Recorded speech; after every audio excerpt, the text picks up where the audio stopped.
دیکھا, اس سے بہت اچھا نظر آتا, یہ کتنے کا ہے؟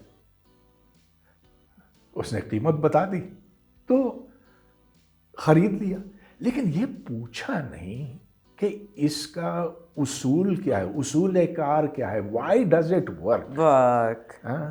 اگین نو تجسس, جو ہم آج بھی کر رہے ہیں, یعنی کہ ہم خریدار ہیں, ہم صارف ہیں, consumers of products, consumers of knowledge. مگر یہ چیز زیادہ دور نہیں چل سکتی. تو ہم پہلے جو بات کر رہے تھے نا آرٹیفیشل انٹیلیجنس کی, وہ بھی اسی طرح کی چیز ہے کہ ہم کنزیومر اگر بنے اور پروڈیوسر نہیں بنے تو پھر یہ ہمیں اور پیچھے دھکیلے گا. نتیجہ اس سے میں یہ نکالتا ہوں کہ ہمیں اپنے بچوں کی تربیت بالکل مختلف طریقوں سے کرنی پڑے گی. ویسے نہیں جیسا کہ آج ہوتا ہے, رٹاؤ رٹاؤ رٹاؤ, اکساؤ ان کو سوال کرنے پر. سر, جب یونیورسٹیز میں آپ جنات کی باتیں کرنا شروع کرتے ہیں, جب ہاسپٹل میں آپ دم والے پانی کا ڈاکٹرز علاج کرنا شروع کرتے ہیں, تو وہاں آپ کیا ایکسپیکٹ کرتے ہیں؟ اور تو اور لمس کے ایک پروفیسر ہیں, he is the head of the biology department, جس نے کہا کہ سورہ رحمان سے ہر مرض کا علاج ہوتا ہے بشمول کینسر کے, اور کہتا ہے کہ میں نے اس پر ریسرچ بھی کی اور اس کا ثبوت بھی ہے میرے پاس. ارے بھائی ایسی بات ہے. سر, ابھی انڈیا میں ایک وہ جو ان کے ہیں ایکس کرکٹر ہے, انہوں نے آ کے بہت بولا کہ میری وائف نے یہ کھایا وہ کھایا, اس سے کر کے شی از کینسر فری, اور میں آج بتاتا ہوں کہ اس پہ کیس ہو گیا ہے. سر, ایسے لوگ تو ہر طرف ہوتے ہیں, انڈیا میں ہیں, امریکہ میں ہیں. اب آپ دیکھ لیجئے جن کو ہم کویکس کہتے ہیں. ہاں, امریکہ میں کویکس کی کوئی کمی نہیں ہے, چائنا میں کویکس ہیں, انڈیا میں کویکس ہیں, یہاں پر بھی کویکس ہیں. لیکن ان ملکوں میں جو ترقی یافتہ ملک ہیں, جن کے اندر سائنس پہلے سے آ چکی ہے, ادھر کویکس کا کوئی اثر نہیں ہوتا. یہاں ہمارے کویکس تو اوپر پرنسپل بنے ہوئے ہیں, ہیڈ آف ڈپارٹمنٹ سے منسٹرز بنے ہوئے ہیں, ملک چلا رہے ہیں. سر, میں پرائم منسٹر. تو اب یہ دیکھیں کہ مودی بھی ایک طرح کا کویک ہے, بالکل, جس نے یہ کہا کہ پلاسٹک سرجری ہم نے تو ہندوستان میں صدیوں پہلے شروع کی ہوئی تھی, اور کہ ہمارے خلائی جہاز یہاں سے مریخ تک جایا کرتے تھے. اور جی سر, وہ بھی ایک انٹائٹلمنٹ ایک نئی آئی ہے انڈینس میں بھی, کہ ہم تو سائنس میں ہم نے تو پتہ نہیں کیا کر دیا تھا. اس میں کہاں تک سچائی ہے؟ اس پر تھوڑی دیر کے بعد بات کرتے ہیں. لیکن کویکس انڈین سوسائٹی کے اندر بہت ہیں, مگر جو فرق ہے ان میں اور ہم میں کہ وہاں سائنسدانوں کا ایک مضبوط طبقہ ہے, جنہوں نے ایک عالمی طور پر اپنا نام پیدا کیا ہے, جن کی اپنی ڈسکوریز ہیں, جن کے اپنے اوریجنل پیپرز ہیں مختلف موضوعات کے اوپر, اور وہ ان کویکس کو اوپر نہیں آنے دیتے. ایک حد تک وہ اوپر چڑھتے ہیں, پھر دروازہ ان کے لیے بند ہو جاتا ہے. ایسے یہاں پر نہیں ہے. تو یہ فرق ہے ہم میں اور ہندوستان میں. Quacks are there, quacks are here, but they have limited the space for quacks. ہم اسی پہ بات کرتے ہوئے آگے چلتے ہیں سر, کہ جو آپ نے کہا اس پہ بات کرتے ہیں, اس خطے میں جس کو ہم سب کانٹیننٹ کہتے ہیں, اس کی ہسٹری میں اگر ہم جائیں تو سائنس کا کتنا اس خطے میں تعلق رہا ہے؟ اگر ہم پرانا شروع سے دیکھیں تو میں نے تو جو میری ایک عام انسان کی نالج ہے کہ زیرو واز یہاں پہ انڈینس نے ڈسکور کر لیا تھا. یا جو قدیم ہندوستان تھا, ادھر برہمنوں میں خاص طور پر ریاضی کو بہت بڑا مرتبہ دیا جاتا تھا, اور ادھر ٹریگنومیٹری اور جیومیٹری اور کچھ ریاضی کے ایسے شعبے ہیں جہاں پر ان کا مکمل دھیان تھا, فوکس تھا. تو اس کا یوں آپ حساب لگا سکتے ہیں کہ جو اس زمانے کے بڑے ریاضی دان تھے, جیسا کہ آریہ بھٹ ہے, یا اس ان کے سر وہ آرکیٹیکچر سے بھی پتہ چلتا ہے, because that again is mathematics, اور بڑا انہوں نے ڈیٹیلڈ اور اونچے اونچے مندر ان کے جو بنے ہوئے ہیں, آئی ایم شیور کہ وہاں پہ تھا اس کا. بالکل تھا. اور ہندوستان کی جو قدیم تہذیب تھی, یعنی کہ مسلمانوں کے آنے سے پہلے کی بات ہے, وہ خود ختم ہو گئی تھی. ان کی آپس کی لڑائیاں تھیں, اور اس وجہ سے جب یہاں پر مسلمان پہنچے تو ان کو وہ چیزیں زیادہ دکھائی نہیں دیں. تو جب یہاں پر مارکو پولو آیا, یا اس کے بعد اس کے بعد مسلمانوں کی آمد ہوئی, ان کو کچھ نظر آیا, اور انہوں نے رپورٹ یہ کیا کہ ہاں یہاں کچھ تھا لیکن اب وہ ختم ہو گیا. اب جیسے جیسے نئی تحقیق ہو رہی ہے تو پتہ چل رہا ہے کہ ہاں ان کی ریاضی خاص طور پر بہت ایڈوانس تھی, اور یہ عربوں کے ذریعے سے یورپ تک پہنچی, جو زیرو کی ایجاد ہے. اب یہ ہم دعوے سے نہیں کہہ سکتے کہ وہ ہندوستان کی ایجاد ہے یا چین کی ہے, کیونکہ چائنا اور انڈیا کے بیچ میں بھی آنا جانا تھا, بہت زیادہ نہیں لیکن تھا, اور اس طرح سے آئیڈیاز ایک سے دوسری جگہ تک جا سکے.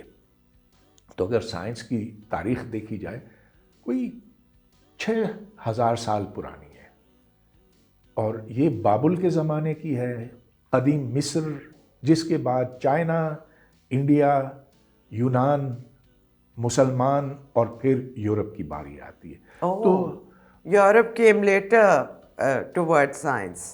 یس, یورپ تو اندھیرے میں چھایا ہوا تھا. وہاں جو علم کے چراغ ہیں وہ مسلمانوں نے جلائے. اب مسلمانوں کو وہ علم کہاں سے ملا؟ یونان سے. یونان کو کہاں سے ملا؟ کچھ چائنا سے ملا, کچھ بابل سے یا مصر سے ملا. غرض یہ کہ سائنس کسی ایک تہذیب کی ایجاد نہیں ہے. Obviously. یہ جہاں پر انسان ہوں, جہاں شعور ہو, جہاں ادراک ہو, جہاں تجسس ہو, تو سائنس ایک جنگلی پودے کی طرح اگتی ہے. اچھا سر, ہم اب پریزنٹ پاکستان پہ آ جاتے ہیں, تھوڑی سولوشنس پہ بات کرتے ہیں. آپ نے بہت, آپ کا تعلیم کے شعبے سے تعلق رہا ہے, and you have been teaching almost all your life. آپ کا کریئر, اور ماشاء اللہ باہر کی یونیورسٹیز تک آپ کے لیکچرز آپ دینے جاتے ہیں, ہر ڈسکشن کا حصہ ہوتے ہیں. سر, ہمارے جو اسٹوڈنٹس, آپ نے کب سے پڑھانا شروع کیا ہوگا آپ نے؟ میں نے یونیورسٹی میں 1973 سے پڑھانا شروع کیا. ارے, آپ نے بچپن میں شروع کر دیا تھا پڑھانا. تو تب کے اسٹوڈنٹ سے لے کے آج کے اسٹوڈنٹس تک آپ نے کیا گروتھ دیکھی ہے یہاں پہ, کیا فرق دیکھے؟ Because I am a 72 born.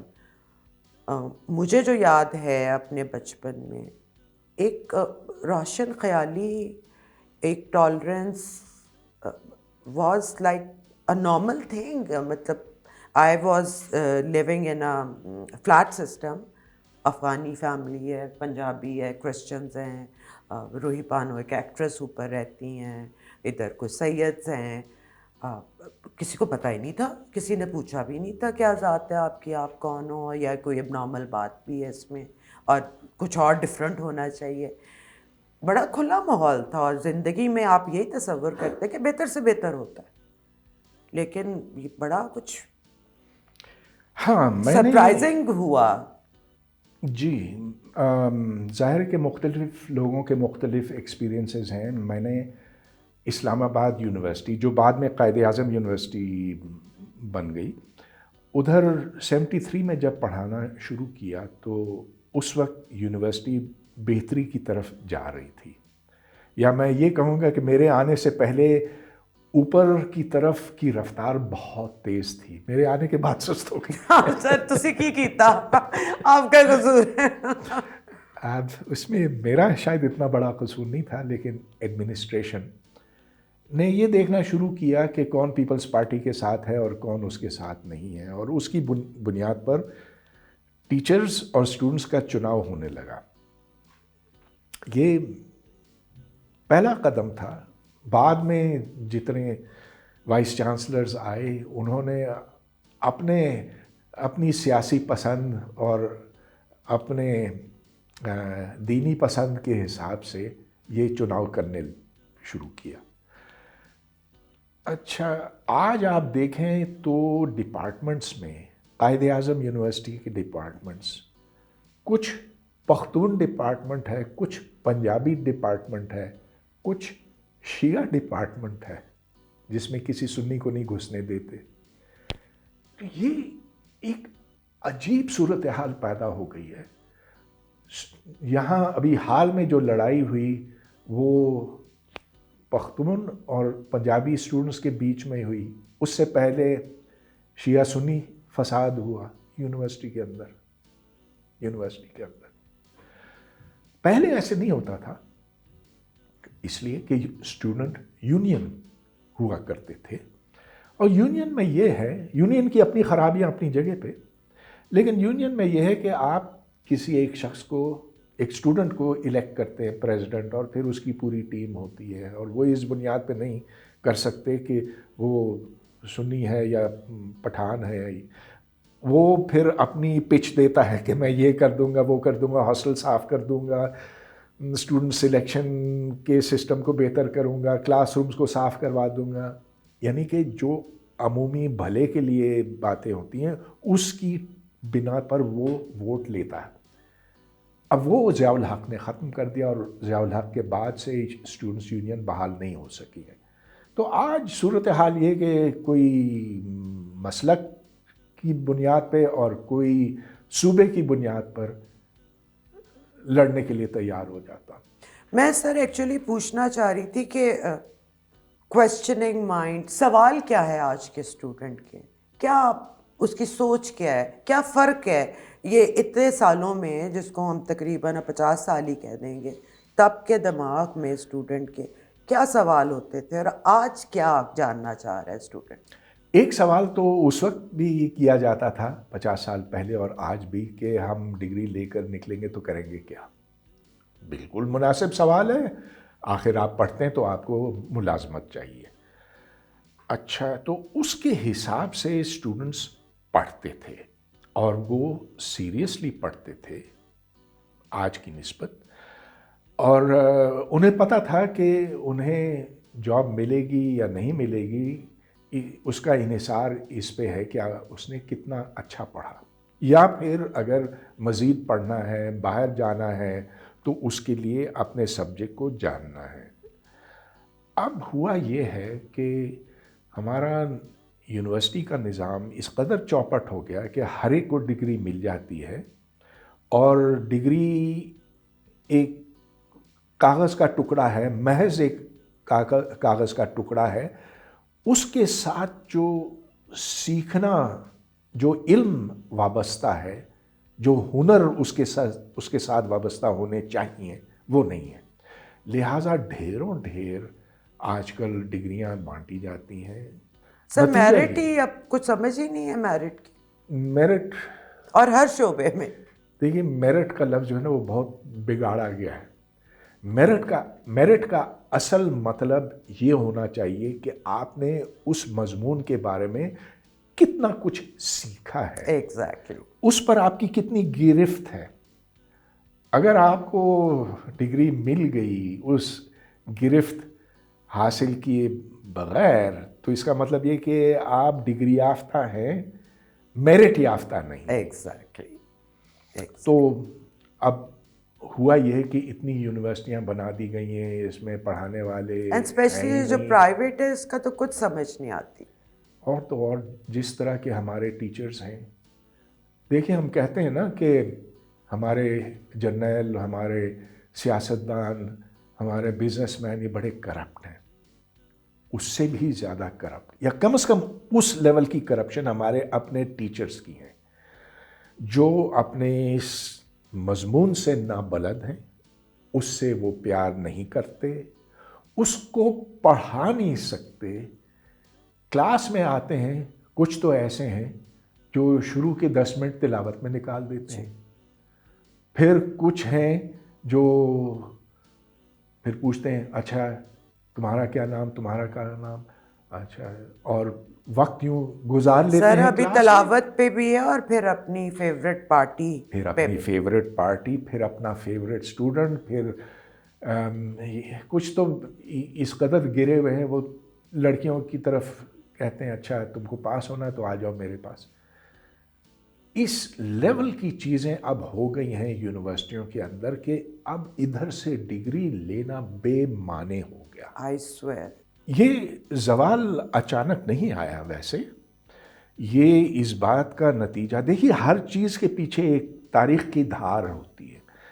تو اگر آپ سن 47 کی طرف جائیں, جب پاکستان بنا, پنجاب یونیورسٹی واحد یونیورسٹی تھی مغربی پاکستان میں, ادھر ڈھاکہ یونیورسٹی تھی.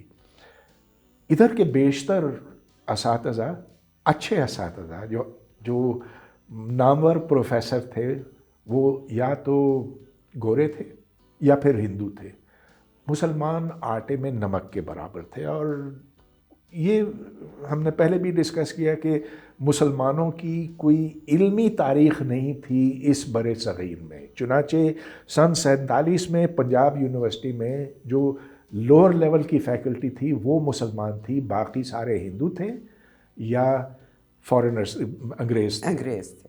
ان کو جب بھگا دیا گیا تو جو نیچے کے لوگ ہیں وہ اوپر آئے.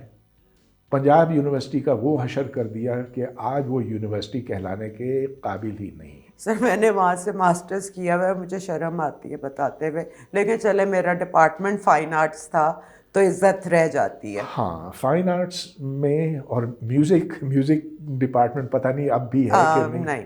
ہاں, ختم کر دیا. دیکھیے جو تنگ ذہن لوگ ہیں وہ میوزک کو نہیں برداشت کر سکتے. سر ڈانس بری چیز ہے, میوزک بری چیز ہے, جو فطرت کے قریب چیز ہے. آپ فطرت کے اتنے اگینسٹ یہ ملک چلا جاتا ہے کہ ایک ایسا انسان بنتا ہے جس بیچارے کے اندر فرسٹریشن اس قدر ہے اور وہ ایک بڑی انہیپی زندگی گزارے. Pakistanis are very unhappy people. Of course, ہماری انجوائمنٹ کس میں ہے؟ نہ ہم گا سکتے, نہ ناچ سکتے, نہ خوشی کا اظہار کر سکتے, تو بس ادھر کھانوں میں ہم لگے رہتے ہیں. یہ قورمہ بناؤ, وہ بریانی بناؤ. تو اگر اس لیول کی ہماری انجوائمنٹس ہیں تو پھر ایسے ہی ہوگا نا. یہ آپ سمجھ لیجئے کہ طالبان سے بہت زیادہ مختلف نہیں ہے. سر مجھے تو ڈر لگ رہا ہے کہ وی آر گوئنگ دیئر. آپ دیکھ لیجئے ادھر اسلام آباد میں ہر گلی میں مدرسہ ہے جو آپ پہ نظر رکھے ہوئے ہیں. آپ کو یہاں پارکس میں کتنی عورتیں دکھائی دیں گی جو باہر کی. اچھا, ابھی حال میں بنگلہ دیش گیا تھا جی. میں نے ادھر رمنا پارک, وہ میرے ہوٹل کے ساتھ تھا, میں کانفرنس کے لیے گیا تھا, تو میں نے دیکھا کہ ادھر لڑکیاں لڑکے کھلے گھوم پھر رہے ہیں. کچھ پیار کی باتیں بھی ہو رہی ہیں. بنگلہ کا تو مجھے نہیں آتا, لیکن اشاروں سے تو خیر سبھی کو پتہ چل جاتا. مجھے لگا کہ حالانکہ وہ بھی ایک مسلمان ملک ہے لیکن کھلا ملک ہے. سر آپ سعودی کو دیکھ لیں. آپ سعودی کو میں سعودی تو نہیں گیا ہوں, لیکن میں الجزائر گیا ہوں, مراکش گیا ہوں, مصر گیا ہوں, اور وہ اس طرح کے بند معاشرے نہیں ہیں جیسے پاکستان. دبئی تو خیر بہت ہی ایڈوانس ہے. دبئی میں تو یہ ہے کہ well everything is allowed.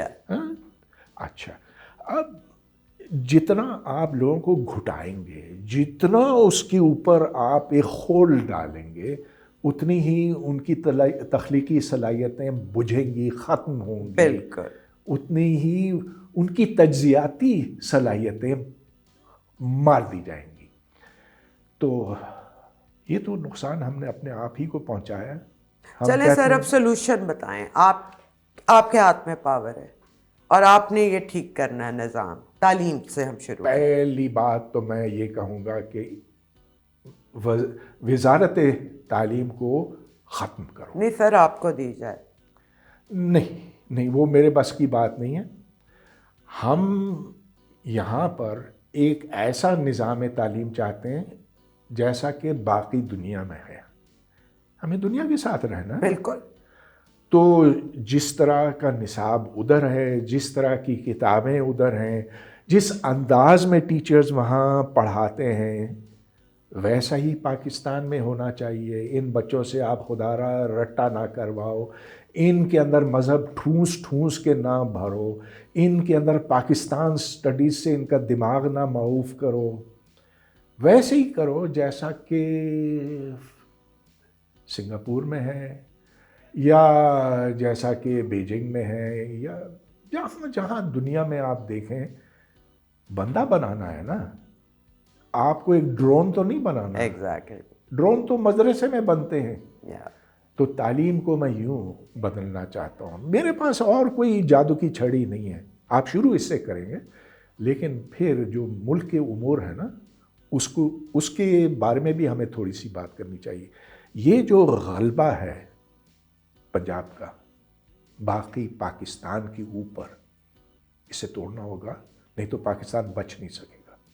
اب تو واقعی لگ رہا ہے نہیں بچ سکے گا. It's getting out of hands. پہلے لگتا تھا, اب ہو گیا. جیسے ہم کہتے تھے نا کلائمیٹ چینج ہو رہا ہے, ہونے والا ہے, اب ہو گیا ہے. اسی طرح یہ خطرہ جو ہم کہتے تھے نا ہو سکتا ہے, اب ہو گیا. سو ناؤ تو کوئی ایمرجنسی والا ہی کچھ کرنا پڑے گا. It has to be done now. Sir کیا کرنا چاہیے ویسے؟ تو اہل اقتدار نے یہ کیا ہے, پنڈی کے لوگوں نے یہ کیا ہے کہ فوج بھیجی ہے بلوچستان میں, کے پی کے میں. خود تو ڈی ایچ اے میں رہتے ہیں, پتہ ہی نہیں کہ ادھر ہو کیا رہا ہے. گولف. ہاں گولف چل رہی ہے, لیکن ادھر بیچارے ہمارے جو فوجی نوجوان ہیں, سپاہی ہیں, وہ مارے جاتے ہیں.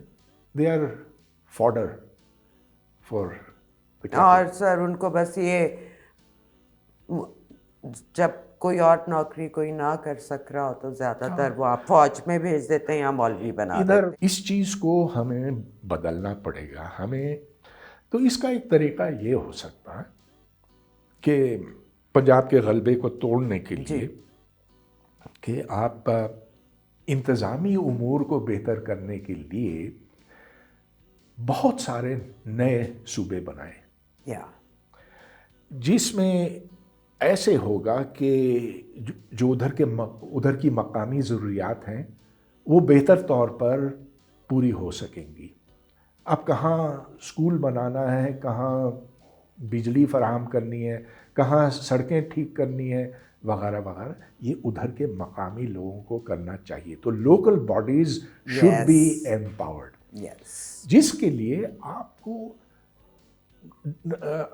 کو یہ جو طاقت ساری پنجاب کے اندر ہے, اسلام آباد میں ہے, اس کو پھیلانا ہوگا کہ بھائی تم بھی حصے دار ہو.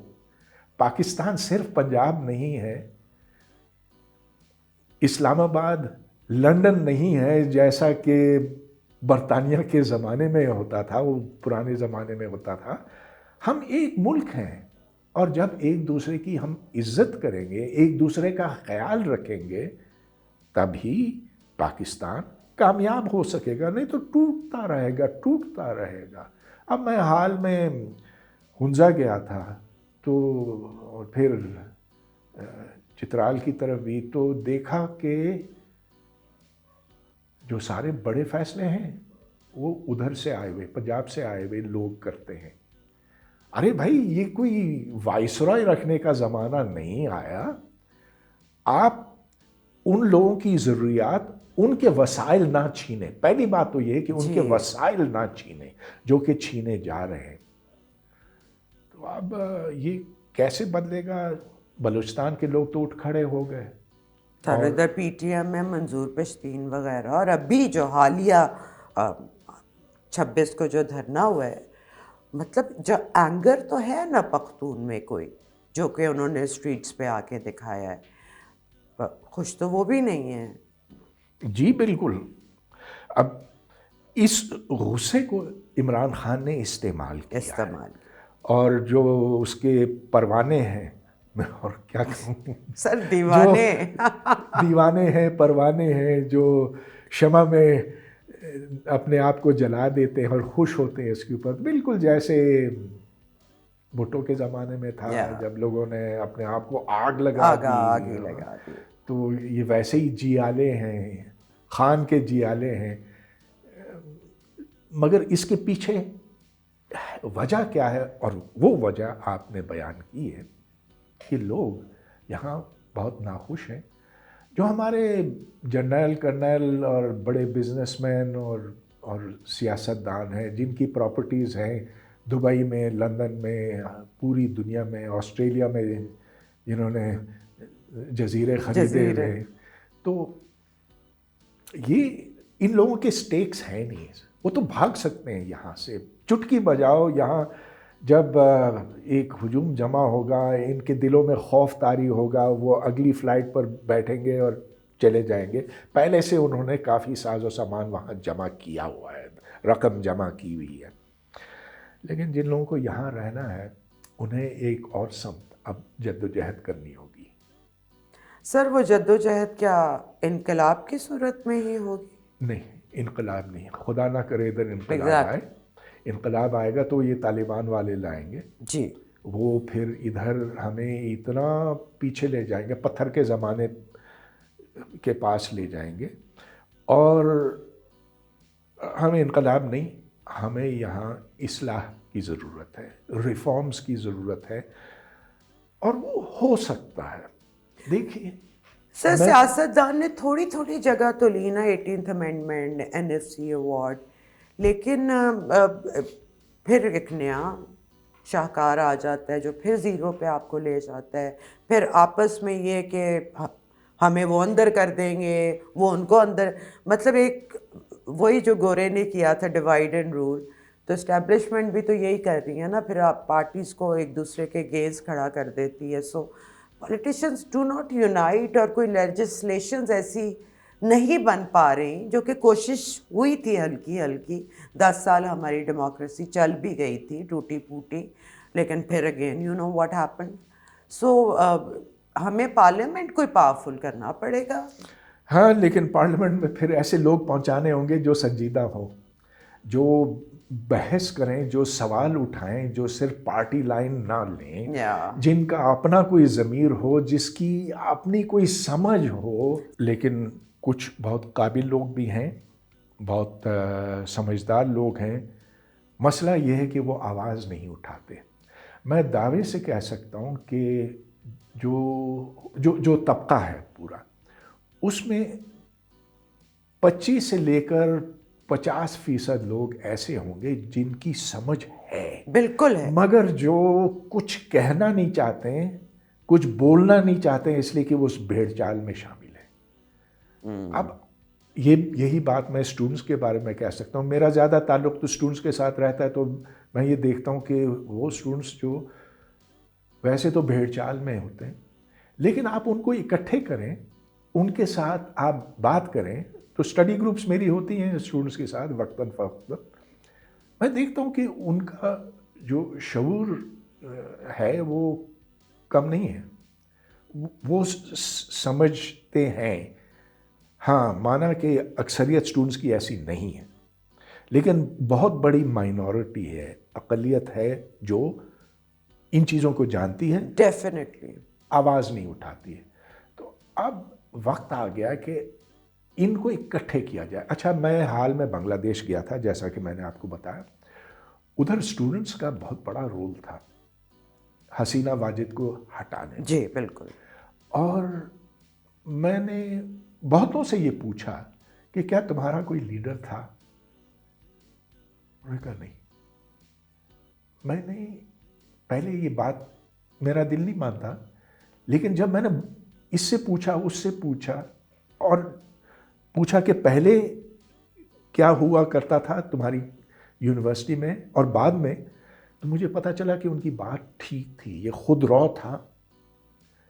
there was no leader. لیکن وہ پڑھتے تھے، وہ آگاہی رکھتے تھے، اپنی اپنے ملک کی صورتحال سے، اور انہوں نے یہ جان لیا تھا کہ حسینہ واجد ہمیں تباہ کر رہی ہے. تو وجوہات اس کی یہ تھی کہ ایک ادھر شہداء کے لیے اس نے 71 کے شہداء کے لیے الگ سیٹیں رکھی ہوئی تھیں، اور پیسے اور پھر اپنے کنٹینیوس ان کے اپنے اس کے چیلے چماٹے تھے، اور پورا ایک کرپشن کا نظام تھا جس کے اوپر لوگ متحد ہو کر اوپر اٹھے. مزے کی بات یہ ہے فوج نے اسے بچانے کی کوشش نہیں کی. فوج اب بھی بنگلہ دیش میں سیاست سے دور ہے، اور یہی وجہ ہے کہ مجھے کافی امید ہے کہ اس اضطراب سے نکل کر بنگلہ دیش دوبارہ ترقی کی راہ پہ گامزن ہو جائے گا. ہاں، یہ اگلے 2-4 سال جو ہیں وہ اچھل کود کے ہیں، اونچ نیچ کے ہیں، مگر ایسے تو نہیں ہے نا کہ گردن سے فوج نے ان کو پکڑی ہوئی ہے شروع دن سے، اور اس کی گرفت سے وہ نکل نہیں پا رہے. وہاں انہوں نے ایک طرف کر دیا. اب آپ یہ دیکھ لیجئے ساؤتھ کوریا میں بھی جو ہوا. نو وی ڈونٹ وانٹ دا فوج، وی ڈونٹ وانٹ دا فوج، ساؤتھ کورینز نے کہا. سر کچھ گھنٹے کے لیے مارشل لا لگا وہاں پہ، کیا ہوا؟ 9 گھنٹے. سر لیکن اب ہم یہی بات کریں کہ لوگ فوج سے تنگ آ رہے ہیں ادھر بھی، اور اس میں عمران خان صاحب کے جو فالوورز ہیں اسپیشلی ایکسپیٹس، اور وہ بہت زیادہ آج کل اس پہ بات کر رہے ہیں. آپ کو لگتا ہے پھر یہ بھی ٹھیک ہے جو ان کے فالوورز کہہ رہے ہیں اور جو عمران خان صاحب کہہ رہے ہیں؟ سو ان اے وے بنگلہ دیش کے ساتھ اگر ہم اس کو کریں تو دے آر جسٹیفائڈ. ایک بہت بڑا فرق ہے عمران خان کے پیروکاروں میں اور بنگلہ دیش میں جو اسٹوڈنٹس اٹھ کھڑے ہوئے. بنگلہ دیش کے اسٹوڈنٹس اور عوام کا ایک مخصوص مطالبہ تھا کہ ادھر یہ کرپشن کا نظام ختم کرو، کہ جو سارے اسکیمز بنائے گئے ہیں حسینہ کے فالوورز کے لیے انہیں ختم کرو، ادھر ہم پر جو قدغنیں لگی ہیں انہیں ختم کرو وغیرہ. یعنی کہ سماجی مطالبات تھے ان کے. ٹھیک. یہاں خان صاحب کے جو فالوورز ہیں ان کا کیا مطالبہ ہے کہ خان کو جیل سے رہا کرو، وہ بے قصور ہے. یعنی کہ ایک شخص کی محبت میں یہ نکلے ہیں اور اس کے لیے وہ اپنی جان دینے کے لیے there is no ideology behind it. There is no ideology. کیا وہ اندھے ہیں؟ انہیں نہیں پتا کہ 3.5 سال جو خان نے یہاں حکومت کی تو وہ فوج کی وجہ سے لایا گیا تھا، فوج کی وجہ سے وہ حکمرانی کر سکا، فوج کو وہ خوش کرتا چلا گیا. جھگڑا اس بات پہ ہوا کہ فیض حمید کو اس کا چیف آف آرمی اسٹاف لگانا ہے. ان لوگوں نے کہا نہ، یہ ہم نہیں کرنے دیں گے. تو جھگڑا وہاں سے شروع ہوا. آج بھی وہ یہی کہہ رہے کہ بات تو میں نے فوج سے کرنی ہے، پالیٹیشن کے ساتھ. کبھی عمران خان کا کبھی یہ مطالبہ نہیں رہا کہ ان کی جو ناجائز کمائی ہے اس پر ہاتھ رکھی جائے، کہ انہیں ٹیکس دینا چاہیے، کہ انہیں کوئی حق نہیں بنتا کہ وہ اس ملک کے تمام بزنسز پر اپنا قبضہ جمائیں، کہ وہ کسانوں سے زمینیں چھینیں. تو صرف یہ کہہ رہے کہ خان بے قصور. ارے یار کیسے بے قصور؟ اتنے بڑے بڑے کرپشن کیسز میں خان پکڑا گیا، اس کی بیوی پکڑی گئی، اس کے جو سارے سر بزدار جو ایک نمونہ ہمیں دے دیا تھا کہ پنجاب میں. اور سر لاسٹلی میں یہ جاننا چاہوں گی کہ یہ جو پاپولزم پوری دنیا میں ہم نظر آ رہا ہے، as we discussed it earlier, کہ ہر جگہ رائٹ ونگ اور اس طرح کی سوچ کا ایک ریٹرن سا ہوا ہے، ایک غلبہ سا چھا گیا. آپ انڈیا دیکھ لیں، آپ ادھر ٹرمپ دیکھ لیں، آپ پاکستان میں عمران خان دیکھ لیں، اور یہ کیا ایک نئی ویو ہے. ہنگری میں ہے، اسرائیل میں ہے، تو یہ اس بات کا نتیجہ ہے اگر اس کو بہت بڑے تناظر میں دیکھا جائے کہ سائنس کے میدان میں ہم بہت تیزی سے ترقی کر گئے، ہم مریخ تک پہنچ گئے، لیکن ہماری اساس میں، ہمارے اندر جو جانوریت ہے وہ اب بھی ہے، یعنی کہ we are a very primitive species. شاید وقت کے گزر سے ہم ارتقاء آگے کرتے چلے جائیں، لیکن دیکھیے جانور کا پہلا خیال کیا ہوتا کہ وہ اپنے قبیلے کے ساتھ رہے، کہ وہ زمین چھینے یا زمین پر قبضہ کرے. تو وہ ٹیریٹوریالٹی جس کو کہتے ہیں، جو بندروں میں خاص طور پر ہوتی ہے، تو ہماری جبلت میں ہے، ہماری جبلت میں ہم بہت ٹرائبل، ہماری بہت اچھا کہا آپ نے، وی آر ٹرائبل، اپنی اساس میں وی آر ٹرائبل.